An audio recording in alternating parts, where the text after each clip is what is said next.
the chosen one. Be brave, Professor. Be brave like my mother. How do you feel? Excellent. Really excellent. Hey everyone, welcome to Hogwarts, a podcast.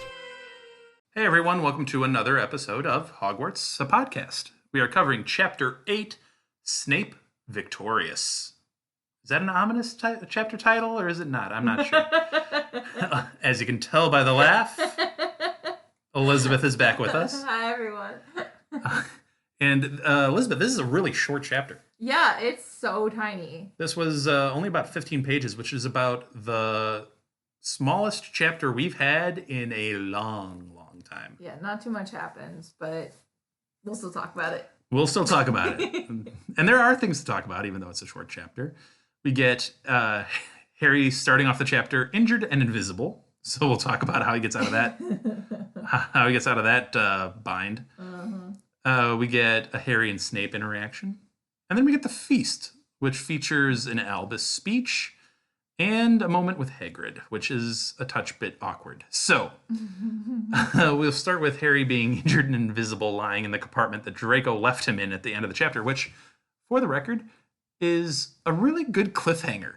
Because the last chapter ends and you're like, wait, how is Harry going to get out of this? Right, because everyone has left the train. Who's left to come find him? And why would you look in the compartment? And even if you did, you wouldn't see anything. Right. So you actually leave the chapter thinking, oh, man. Which is why it gives me that secondhand embarrassment, because it's like, you put yourself into this situation. Like, literally, he starts with a quote with, like, what a stupid situation to have landed himself in. Yes! Don't be dumb! Like, come on! That is true. He does have that self-commentary about how he landed himself in a dumb situation. I do like how... And he also blames Draco. He's like, I have never hated Draco Malfoy more. Is kind of on you. Yeah, hate yourself a little What bit. do you kind of expect him to do there? I mean, Draco acted pretty routinely there. I don't feel like he stepped out of bounds on that one. Be happy that all he did was, like, stamp on your face. Like, he could have done real damage. A whole bunch of hexes on you. Yeah. So, I mean, that's fair. Miraculously, Tonks ends up finding him and fixes his nose, despite Harry not having faith in her, which, side tangent for just a second. She's an Auror. You don't have any confidence in her fixing minor injuries? Wasn't it, What if she gets hurt in the field? I think you and Jen and Julie had a episode once where they were talking about, like, having a decent amount of medical knowledge. This is one of those things where it's like, it's not extreme medical, but it seems like a thing that, yes, or should know how to do. We were talking about how in the Department of Mysteries, obviously the kids were beat up. Right. And you see Death Eaters being able to get hit, but then get up again. Right. And come back at you. Right. Not seeming to be the case with the kids. And they're like, shouldn't they have some level of first aid tactics? Granted, Ginny broke her ankle, which is a little bit level. We don't know how badly it was broken. But she had a fairly decent injury. So I feel like that's a little bit elevated above the kids' knowledge. Right. But not everybody can be a healer of sorts. Not everybody can be a healer at St. Mungo's. They brought up, well, shouldn't Molly Weasley know more about it? Because, she raised the twins. I feel like you can do, like, mom level Which is fair. magic. She tries to help Hermione with the black eye. Right. Even though that was a little more devious spell work from the twins. I think of my mom being like, brings me an ice pack or some water and like a Band-Aid. I imagine that kind of level of care. I imagine Molly Weasley would be able to have some basic first aid skills. Yeah. But that's one thing. But if there's an actual, like, injury, you'd think an Auror, with their advanced training, and they're going into presumably dangerous areas, you'd think they'd have, like, a higher level.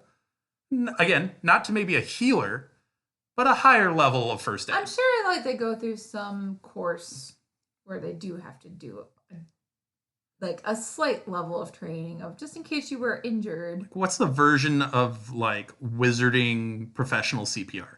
Yeah. Like something like that. But that being said, I'm just bringing it up because I'm like, okay, Harry, like, calm down. She's a more accomplished witch than you are right now. So, like, calm yourself. Before we move away from the train completely, I do have 2 questions for you. Mm-hmm. So we know Harry tries to summon his wand without speaking, which he was like, I know adult wizards can do that. Do you think even if he had been successful with that, he would be able to do magic with it? Because, like, yes, you summon it to maybe your hand, I'm assuming, but wouldn't you still have to be able to then perform the anti-jinx in your brain and have that work? Well, there's a couple of things there. One, if he's able to summon his wand, then yes, I think he would be able to do magic with it. That being said, he's got to know the counter jinx for Petrificus Totalis. And then another thing is, if I'm right, this is getting into the expanded wizarding world, not specifically these books. There are wizards to be known to do magic without wands. Right. Like, that's their whole thing, is that they can do magic without wands. But So it's possible. But aren't there, like some of the spells have very specific wand movement? Sure. So if this were one of them, and he got his wand just like, Well, the problem is, non-verbally. the real problem is, not only can he not speak, he can't move his hands or anything like that. So if it Right. required a hand movement, Then he'd be screwed, right? he still can't do it. That's what I thought. Second question, and this is more of a me being nitpicky Ravenclaw. Why does the Hogwarts Express even leave the train station? Because, like, all the kids have gotten off. Literally, its only job is to bring the kids to and from London. Why is it such a rush to get off the train? Like why does it start moving back towards London? There's nothing to transport back there. There's nobody waiting in London to get on the train. Like, because I was trying to look on, like, the Harry Potter wiki, and it was basically like, oh, it runs like 6 times a year, like to and from school, and then for every break. So what's this train doing otherwise, like, during the year? Is it just sitting there? But if it's sitting there, why doesn't it just sit at Hogwarts? Why would you bring it back to London when the next time it's needed would be one of the breaks, in which case it would have to be at Hogwarts? Maybe they can only do repairs on the train back in London because clearly the kids were messing around on the train. No, I don't know. It just seems silly to me because they're like, they make such a big deal of like, oh, the train's moving. I'm going to be halfway back to London by the time I'm discovered. Okay, that's fine, but what purpose does it have to go back to London? If I'm going to give you the boring answer, it's for drama. Yeah, it's plot. I know.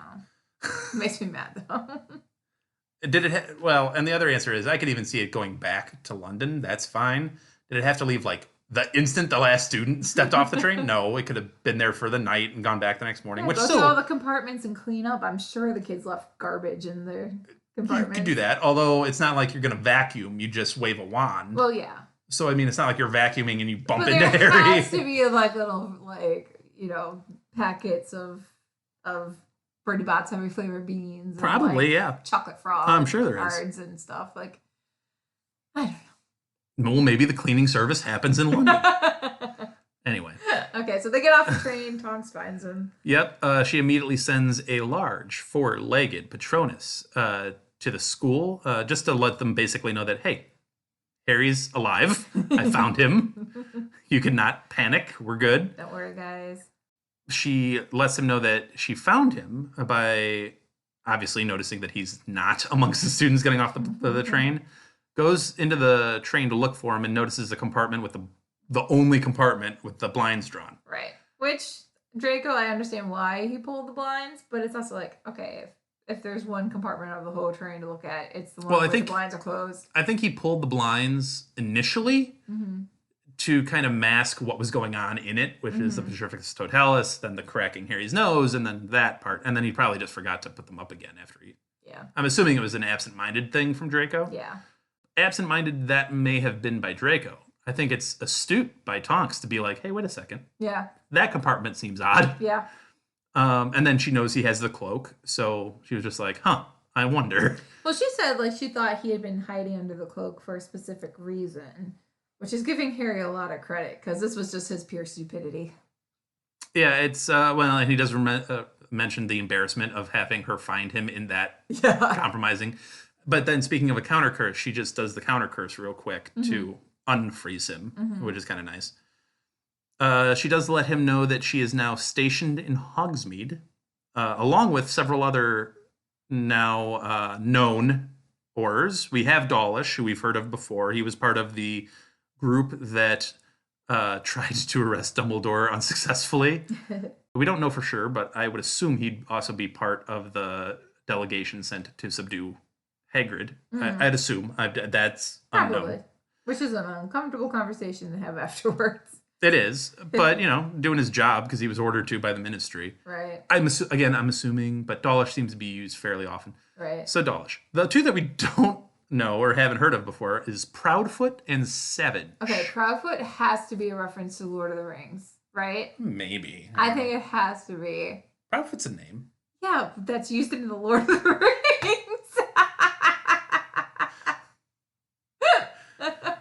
Okay.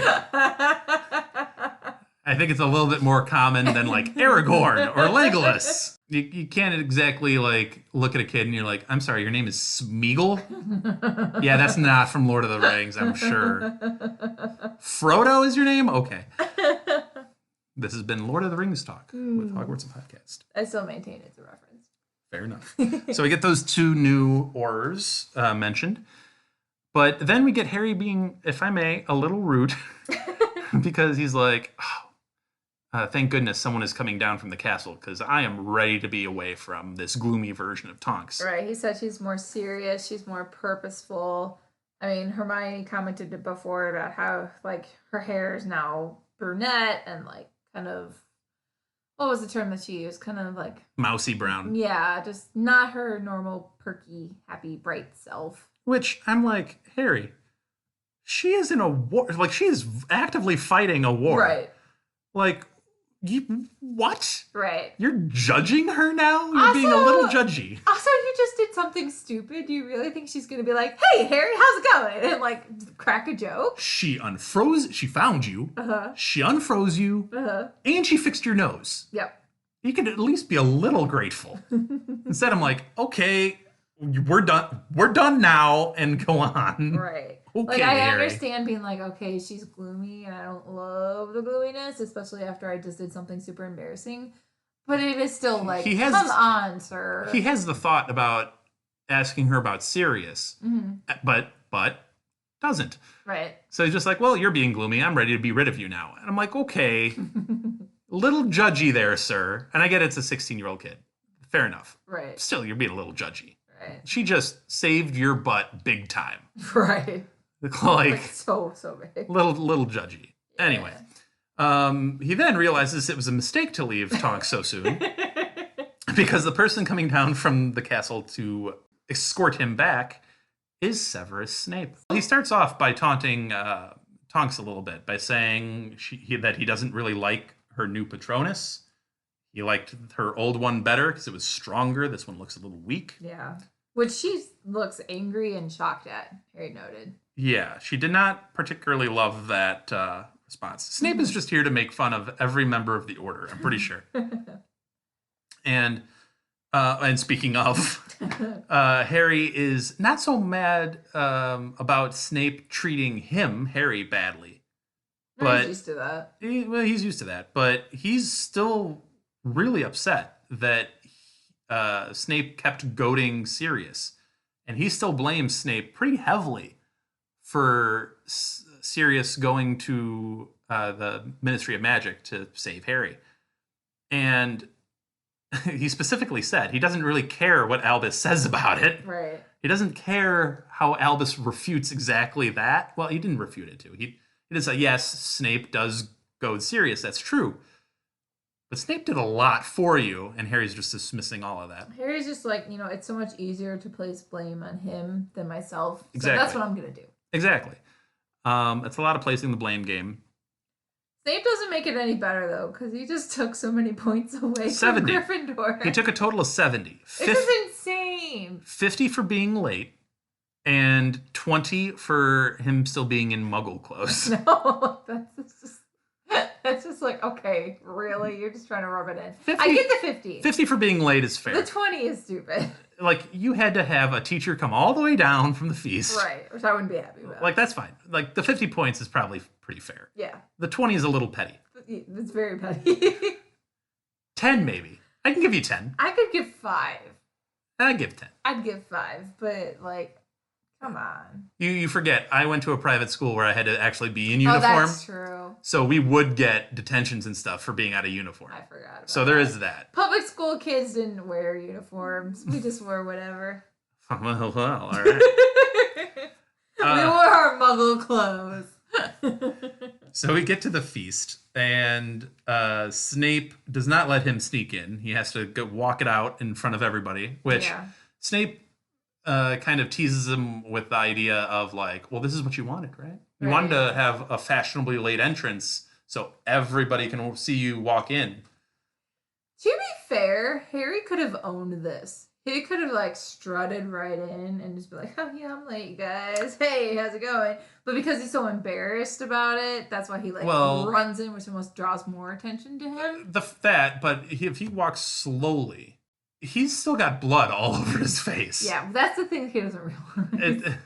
It's not exactly like a clean version of Harry here. He looks like he's been battered around a little bit. I don't know why that wasn't one of the things Tonks also did right away. Like, yeah, you fix his nose, but if there's blood all over somebody's face, why wouldn't you do like a Scourgify?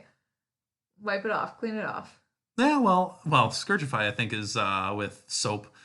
Like it's a soapy like wash his whole face. Who cares? He's got blood sparkling on it. clean Harry coming into the face. No, I mean she fixed what she needed to fix. Yeah. It's fine. Maybe it was too dark for her to see the blood. No, the lights were on in the train. Yep. She saw the blood. Yep. She chose. That was a choice. She made a choice. We learned that after Hermione cleans him up very nicely, we learned that even the ghosts are gossiping about Harry. Yeah. And Nearly Headless Nick is like, I have a relationship with this child.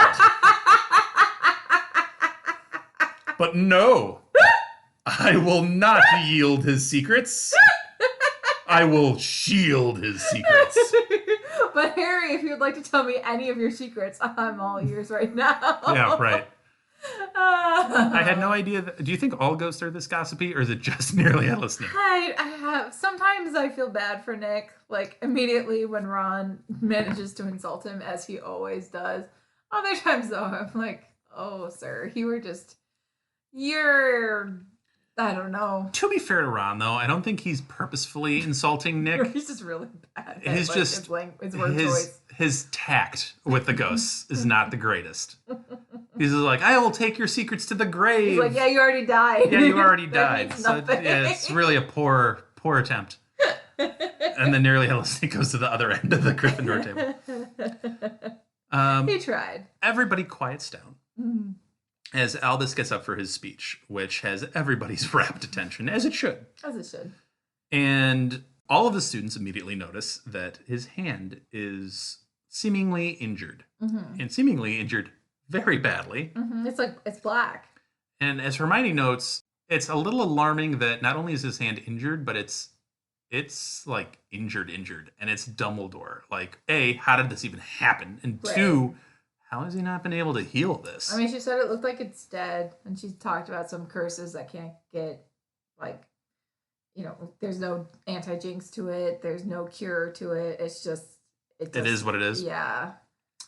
On a lighter note, we are revealed that Filch has banned all Weasley products. I love this so much. I'm sure Fred and George do too. I feel like they probably have like a plaque in their shop that's like banned at Hogwarts. Special discount to all Hogwarts students. They should if they don't. But I'm sure Fred and George are delighted about it because, as they've noted before, that's a badge of honor. As they've noted before with Umbridge, the second it gets banned, yeah, is when their products boom. Yep. So they probably love it. Now, Elizabeth, we get the big announcement. The big shocking announcement. The big announcement is that we have a new professor, and his name is Horace Slughorn. Welcome to the staff. Yep. He is teaching potions, not Defense Against the Dark Arts. Right. That wonderful job title is now fallen to one Severus Snape, who seems to be, what is it? victorious. Thank you. It's Solo chapter. yeah, it's the position he's wanted all along, and now he finally has it, as Slughorn retains his old spot as potions master. Which I have thoughts on, being a teacher. So I used to teach at a school where I had 5 different classes that I had to teach, like 5 different curriculums to put together. I only started with 4, and then I had to add in a 5th one, and it is so much work to create a brand new curriculum. And not only is it so much work to do it, like the first few years of doing it is basically garbage. Like it takes so much time to really fine tune it and make sure that your stuff is worthwhile for the students and has a purpose for it, and it's the best way you can possibly teach it. So the idea of Snape having years worth of a finely tuned curriculum to then suddenly be like, I'm gonna push it to the side, brand new subject, and go. Like, I know he's passionate about it, and I guess that is enough to make you be like, okay, I'm willing to start over. But it's not like previous teachers have left behind a good curriculum for him to work with. Like, everyone has been a mess all the time. So it's literally starting from scratch, and that's so much work. And then for Slughorn, like, I know he's taught this before, so I'm sure he still has various stuff, like, unless he tossed all his curriculum, which I guess is a note of don't do that when you retire because you might come back. But it's just so much work. I can't imagine doing that. Couple of comments. One, Slughorn retired from potion making, but if he was a freshman teacher with Albus Dumbledore, So screwed. It's so much work. well, no, but he's got probably, I can't even fathom the amount of years. Let's just say 40. He's got at minimum 40 years of teaching experience, and he's obviously a quite accomplished potions master, you would think. Right. If he's been doing it for that long, and he's Right. produced students like he has, or like he says he has, he's probably pretty darn good at it. So I'd imagine based on 40 plus years of experience, Again, and you have a knack for it, you have a passion for it. I'm sure, like, he's gonna be fine. I'm sure Snape did not To provide any curriculum. Well, here's the thing on Snape. Snape, you're talking about a guy who probably found out he was the potions or the Defense Against the Dark Arts teacher like 2 weeks ago. Right. Like, Right. probably very late in this process. Which happens. Like, there's a lot of times where schools will hire Sure. people like a week, a few days beforehand. I've seen it happen, and it's like, that is so hard. Unless there was a conversation with Dumbledore, like at the end of last term, like, oh man, we're going to need another Defense Against the Dark Arts teacher. You want it? And well, no, and Dumbledore's like, well, I have a guy. The problem is, 1, I got to make sure he takes the job. 2, he's a potions guy. We can try to recruit him. I don't know if it's going to work. But if he does take it, then you'll slide over. So does Harry then deserve a lot of the credit for Snape becoming the new Defense Against the Dark Arts teacher? Does Snape owe Harry one? Because he got Slughorn to come back. Don't tell Snape that. I'm just saying. He's the one that really was the linchpin in Slughorn coming back to teach. Yeah. So really, Yeah, no, I can see that. I just, like, I know Snape is passionate about it. I'm sure he's thought about this for years and years and years of how he would teach and how to Well, be so much better than all the he's other also got teachers. a wealth of experience That too. dabbling But in even- and around the dark But even arts. if you're like an expert in something, that doesn't necessarily make you a good teacher. Like, I've seen teachers before who are so knowledgeable about their subjects, but trying to put it to a level that interests high school students. Well, he's been a teacher. It's not like he's new to teaching. Right. No, but I am saying in general, like, just because you're an expert in it doesn't mean that it always transfers over to you're a good teacher who can relate to your students. We know Snape is not great at relating to his students, or at least not anyone outside of his house. But it's so much work. It's so much work. No, I'm sure I would it is. not. I would be hesitant to switch over. But Harry is, as this is everyone, blown away by this news. He's even like, no. Tell us how you really feel, Potter. He's like, you've got to be kidding me. I thought I was rid of this guy. And now he's not only teaching me, he's teaching my favorite subject that he has to teach me because I got an outstanding in my OWL. Right. So, well, shoot. Yep. But anyway, moving on past that shocker of an announcement, we get the seemingly more and more casual warning of dangerous times and the emphasis on safety. Did you guys realize Voldemort is back? Yeah, He's I mean, back.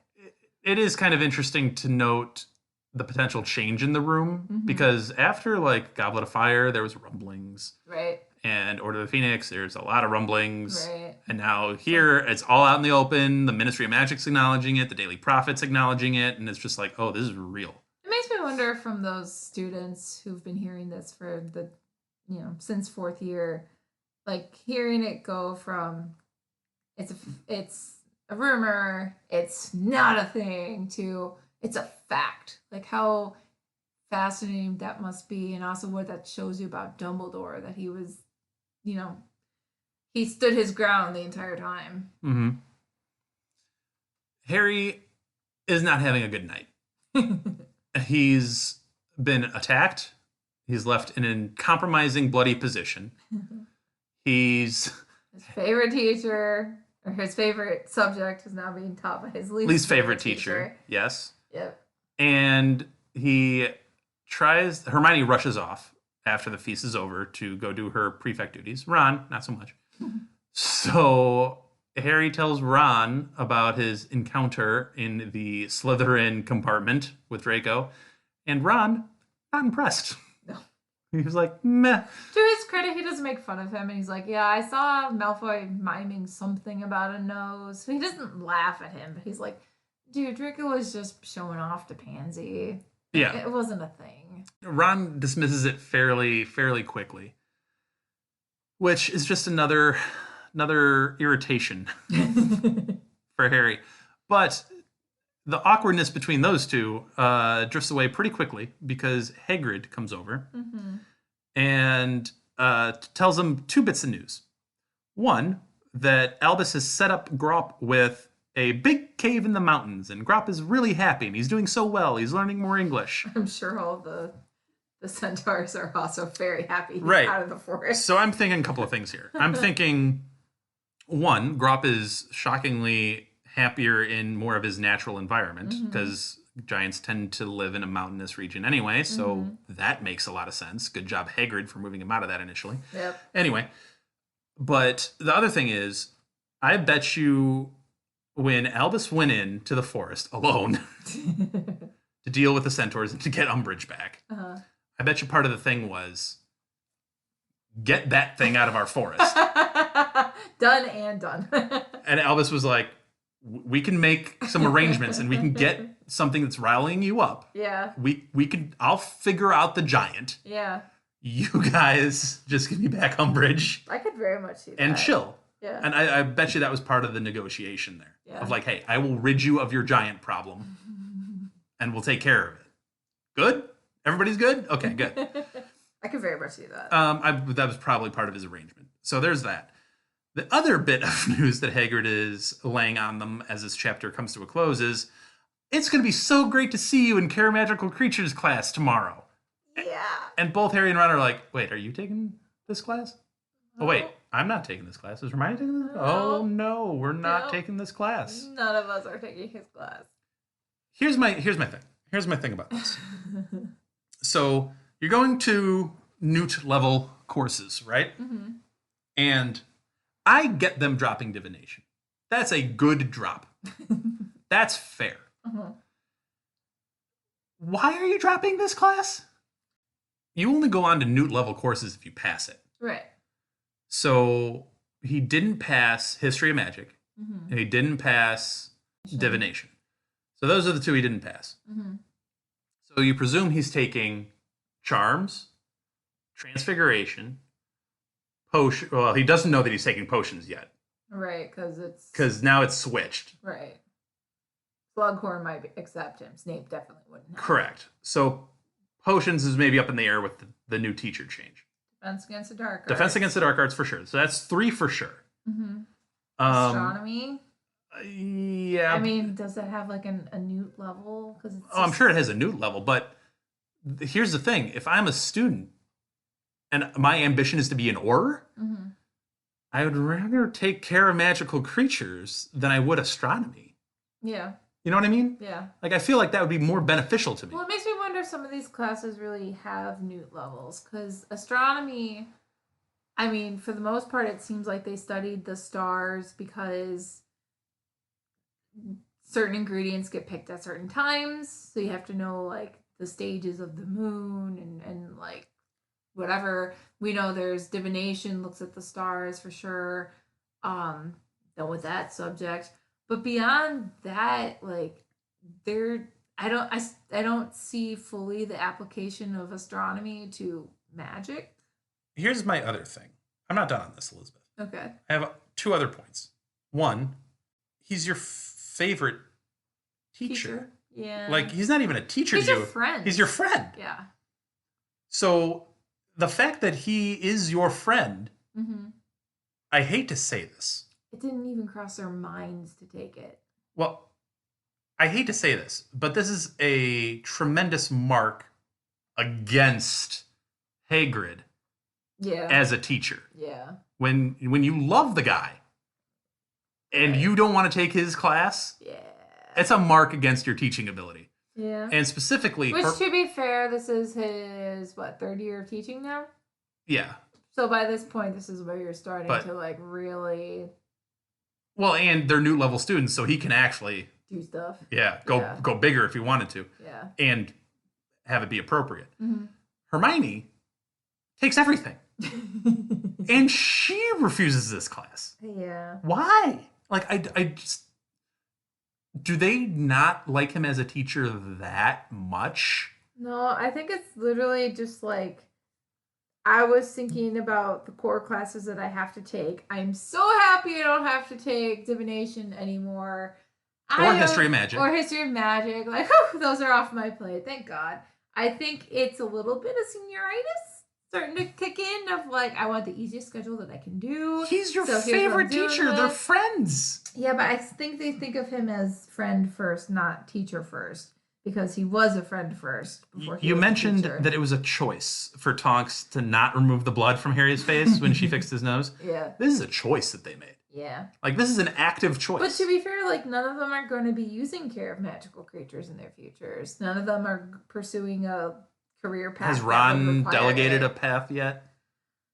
Ron's gonna, Hermione hasn't delegated a path yet. Hermione has, like, everything available to her. Well, she's looking at everything. Ron's looking at nothing, and Harry wants to be an Auror.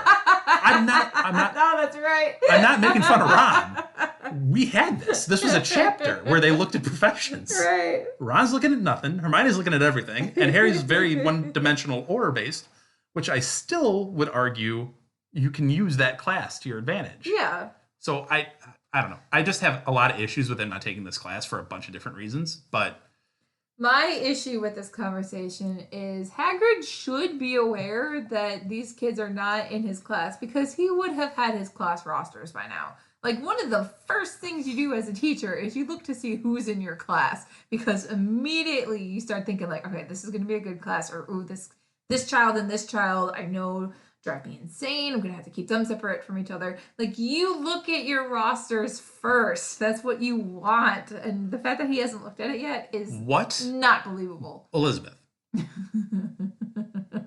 what about Hagrid tells you at all that he'd be doing any of that? The very first thing everybody does is they look at who's in their class. No, he's busy. No, what he loves about his job is lesson planning, to his credit. You don't think he looked to be like, did that Malfoy child drop my class yet? No, I don't think he cares. I think he's honestly fully focused on what he's about to teach because he loves the subject so much Yeah. that he's focused on that. I mean, I love my subject and I'm still looking at my rosters. It's the first thing you do. Same way when you were in high school. Didn't you like compare your schedule to all your friends and be like, which of my friends are going to be in my class? Yeah, I guess a little bit. That was the first thing you did. This is the first thing you do as a teacher. You look and see who's in your class, and you're like either First you really figured out. excited or you're like, oh god. First you figured out lunch period, and then you figured out everything else. No, I just have a lot of issues with how we end that chapter with Hagrid and them not taking care of magic. It blows It's my a very mind. uncomfortable cliffhanger, though, because you know it's going to be like hurt feelings all around. And it's coming very, very soon because it's the next morning. Yep. But anyway, unless you have anything else for non-spoilers, we will wrap it up here and go to our break sound. Yep. Cool. We will head to our break sound, and then we will have an interesting discussion in the spoiler section. I have a completely random topic to discuss. Yay! Yay, randomness. Elizabeth has some thoughts on the OWLs, since we mentioned OWLs. Yep. And some other random stuff. So we will be right back after this break sound. Before we get to our break sound, I'd like to acknowledge our friend Andy, who helps us produce our intros and our break sounds. If you want to hear more of Andy's work and like Formula One racing, check out the Outlap F1 podcast. It's your one-stop shop for Formula One news, insights, race previews, and reviews. You can find them wherever you listen to podcasts, and they even have a YouTube page. So check out Andy, Cody, John, James, and Deanna, and join them on the Outlap. Where is he? Where's my 1-1? All right, so we are back with the spoiler section of Chapter 8, Snape Victorious. We'll start out with the actual chapter spoilers before we get to my random tangent that I'll get on towards the end of this. But the first thing I had was Tonks's Patronus. Right.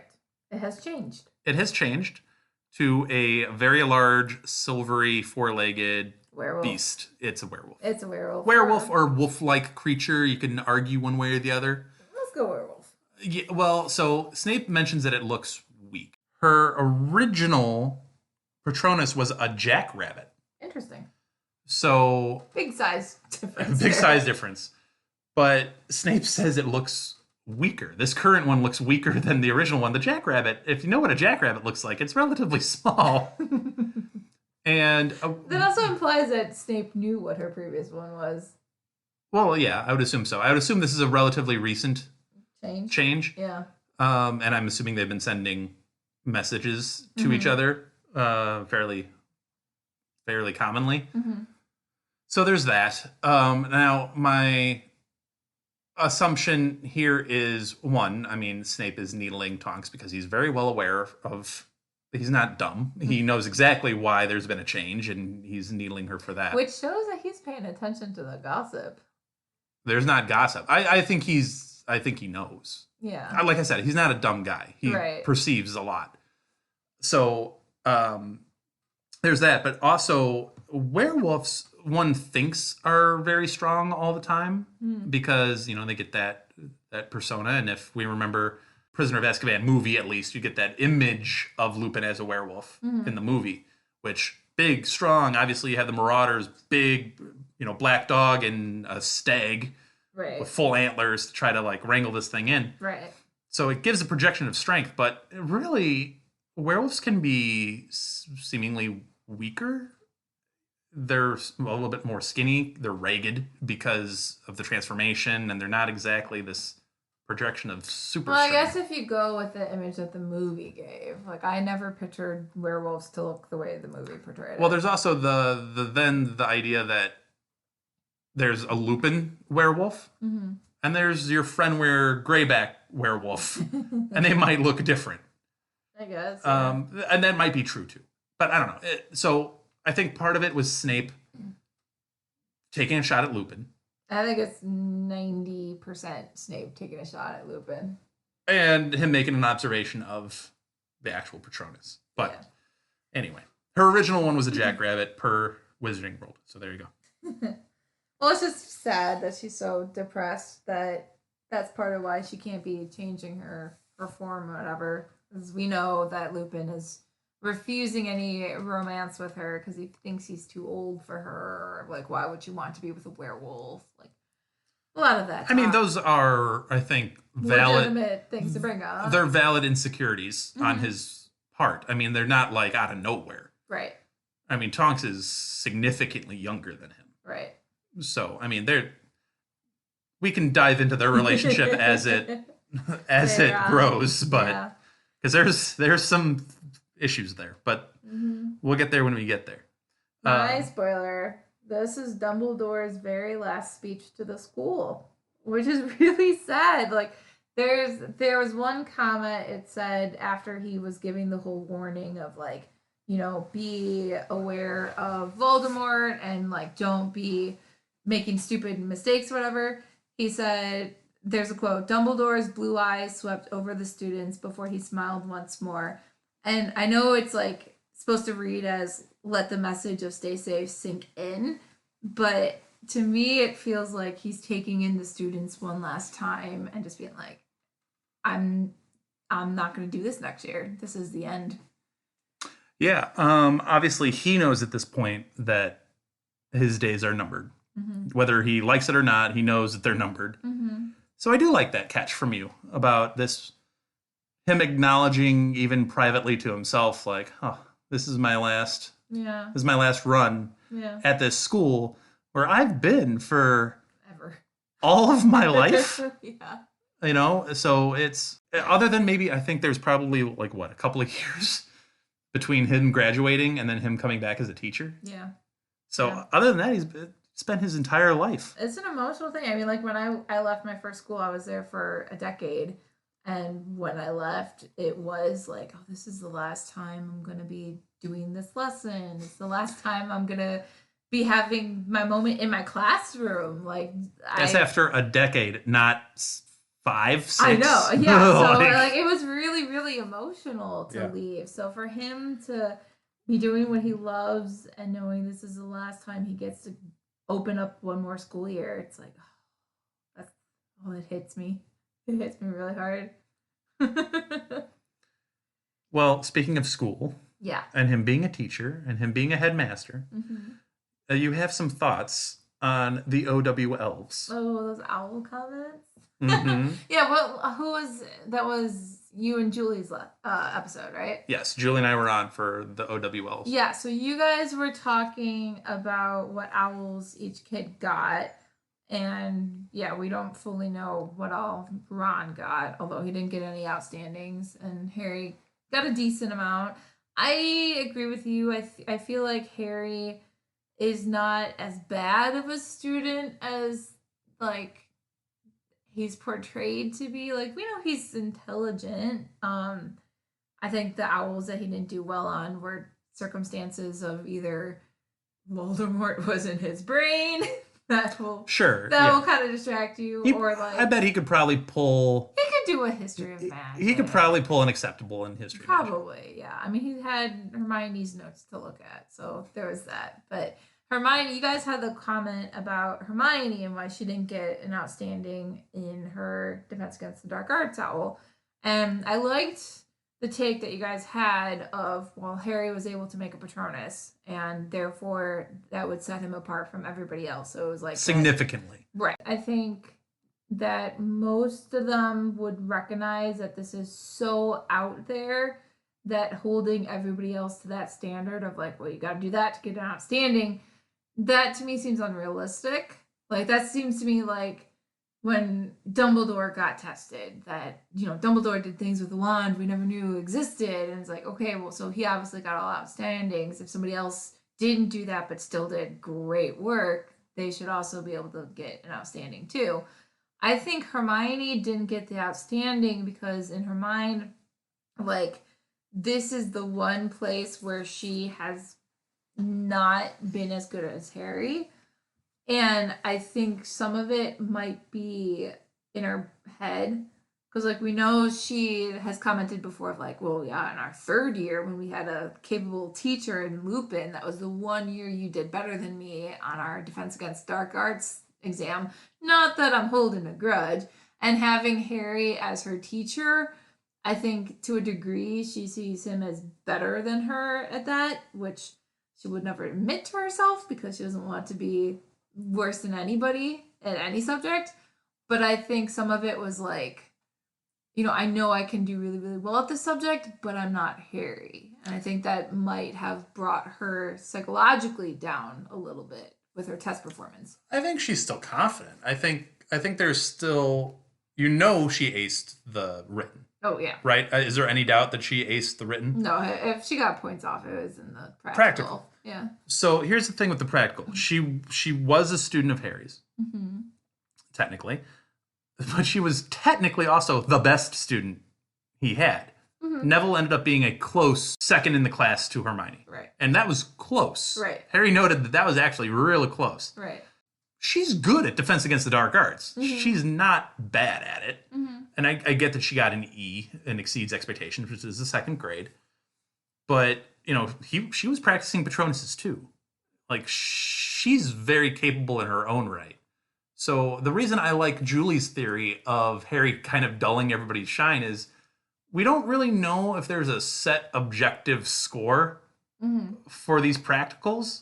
Is it just subjectively based on whatever the practitioner feels or decides? I'm sure they get some kind of training of this is what you recognize as an outstanding versus an E. There's probably versus an some A. generic rubric, but if I you're in a still- room and someone does something that you've seen very few wizards, period, Right. let alone children, Right. that does probably skew your whole view on the. I'm not disagreeing with you on the fact that a Patronus charm is above and beyond what this kid needs to do for this exam. Mm-hmm. And they shouldn't be grading off that curve. They should be grading off of, like, The can you do a normal shield curve. charm? Right. Can you do Petrificus Totalis or a stunning spell or something like that? More reasonable for the level that you're at. I just think with her, I don't say that she like lacks confidence because we know she's smart, but I think she knows that she's not as good as Harry at that one subject, and that might make her question like how she does things or how she reacts. So we will wrap up this episode with my random tangent. And the random tangent springs from, shockingly, another discussion I had with Julie of Florine Fortescue. You I guys know. are talking ice cream. Yep, we were talking ice cream. Specifically, the conversation revolved around Fortescue and Ollivander being taken from Diagon Alley. And Julie asked the question, I think fairly, why are you taking the ice cream maker? Like, doesn't that seem like an odd choice? To take the ice cream man. Like, do the Death Eaters just want some good ice cream in their I mean, base? that's what I would take. So, since that episode, it's got me thinking. And I did do a little bit of research, and this was also from the Wizarding World. Okay.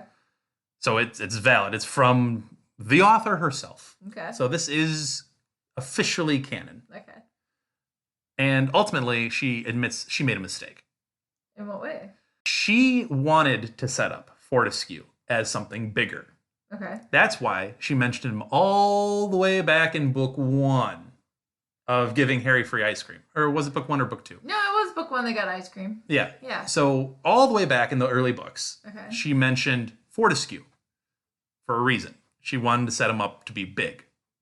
So when these books got along and things are starting to progress, the drop from about Fortescue is intentional because she wants to, again, set him up for something bigger.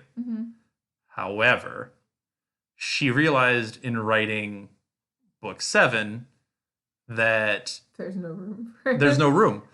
So essentially what her plan is Fortescue was going to, there's a reason Fortescue and Ollivander were mentioned together. Okay. Are they brothers or something? No, they both had connections to Hallows. Oh, okay. So Elder Wand and... Ollivander obviously knows about the Elder Wand, and Fortescue is going to be an outlet for some of the other Hallow mentions. Okay. And since Harry had a connection with Fortescue, there was like a way to like weave them together somehow, some way. They're like, let's take a pause from escaping Death Eaters and go get some ice cream. Whatever. I am not JK. I do not pretend to be nearly as good of a writer as she is. So there's that. I don't know how she was going to weave that together. But essentially, while writing book 7, she realized, like, well, Harry can get the info on the diadem from the Grey Lady. And he can get info on this from this and this from this. And she's like, oh, I guess Fortescue's left out? You think she was going to be like the cup from him? she mentioned, I think, the Was diet. it a hollow or was it a just Horcrux? the further she got into writing book 7, she realized I have outs that are more natural for Harry in all of these different avenues than having to like reroute some stuff for Fortescue to take that role. So she's like, oh, I can get information on Horcruxes from here and here and here. I can get Hallis from here, here, and here. I don't need Fortescue anymore. So that's why he's not rescued like Ollivander is. Ollivander's rescued from Malfoy Manor. Right. Fortescue's nowhere to be found. Right. Why? Because she figured out that he's irrelevant now to her plans. So essentially she's like, you know, and this is a direct quote from her. This is a direct quote from JK. She goes, I've had Voldy kill a lot of characters. And I haven't been sad about that. Because that's what Voldy does. Fortescue, I'm sad about because that was on me. I killed him. And I'm like, oh. So she's like, yeah, I had him captured and killed for no reason. Okay, well, I'm going to have my headcanon be that the Death Eaters wanted him for their ice cream parties and crafting sessions, and they had him making ice cream on the side. It was delicious. They had sprinkles and chocolate sauce and all the fun things that you might have on your ice cream sundaes. And they kept him alive, and afterwards they were like, have your shop back. You deserve it. The end. That could be your headcanon. Official canon. You didn't kill the ice cream man. Official canon. He did. Well, I guess you, Julie, and Jen can create an ice cream shop. But it was kind of interesting to hear kind of the backgrounds of why she made certain choices with Fortescue. She does mention him quite a bit. So yeah. So she did have big plans for that character, and they unraveled as the plot kind of played itself out. I'm glad she did that as opposed to trying to force it, because I agree it would have been a weird choice. She would have had to lay that foundation through multiple books instead of just once at the beginning and once towards the end. I mean, like they get ice cream their first year. He talks about getting ice cream for free his third year. Essentially, I think they got ice cream their second year, kind of. You could essentially. It's basically like every time we go to Diagon Alley, we get some ice cream. I mean, there's characters that pop in that are important to Harry, even though they really haven't been seen. Like Tom as the barkeeper. Like, we see more of him than we do. Sure, but I mean, we don't see Xenophilius Lovegood until the wedding. Right. But it makes sense for him because he's such an oddball character. Well, yes, but it could make sense for Fortescue. We don't know him well enough. Yeah. But if Harry is somehow forced into, like, if they go to Malfoy Manor earlier and they rescue Ollivander and Fortescue, and now we realize, like, why they were taken. Yeah. And Fortescue kind of opens up about why he was taken. Well, there's your outlet. It could happen. She could have done it. Again, we got Xenophilius Lovegood for the first time in book 7. It could have been like his sign was a Horcrux, his little ice cream sign or something. And maybe it was just buried in there. Yeah. But it does make a little bit more sense given what she wanted to do. Yeah, than why the Death Eaters took him. Well, that's an interesting tangent. So, it is a random tangent, but it had substance. So, with that, we will end this podcast for Chapter 8, Snape Victorious. We didn't really talk much, I guess, about Snape, really. Well, he was victorious. But he was victorious. So, we will end it here. Thank you so much for listening. Thank you for commenting on Spotify, on Twitter, on Instagram. You can check out our Twitter and Instagram at HogwartsAPod. We do look at it. We do comment. We do interact. So please keep doing it. Keep sharing the podcast. We really appreciate all of the growth that you guys provide by sharing it and spreading it to all of your friends who are lovers of Harry Potter. And if you want to help us out financially, you can click the support the podcast link wherever this podcast is heard. And you can also leave a voice message too by clicking a similar link near that link, wherever you're hearing this podcast. Thank you guys for listening. We really appreciate all of the support that you guys give. Participate on those polls that we leave on Spotify on each episode. So there's a bunch of them. They're good for a while. So don't feel like if you hadn't for like over a year, don't you? A long time. Yeah. A long time. Yeah. I think go back and vote if you haven't voted. Go back and vote on poll number 1 from book 1. That's still open. So go back and vote on the polls if you haven't voted on the polls. We love seeing those results. They're sometimes really, really interesting. Yeah. So thank you for all the support, and we will see you back next week for Chapter 9. Thank you for listening to Hogwarts, a podcast. If you like what you've heard, please click the subscribe button on your preferred podcasting app and follow us on Twitter and Instagram at Hogwarts a Pod.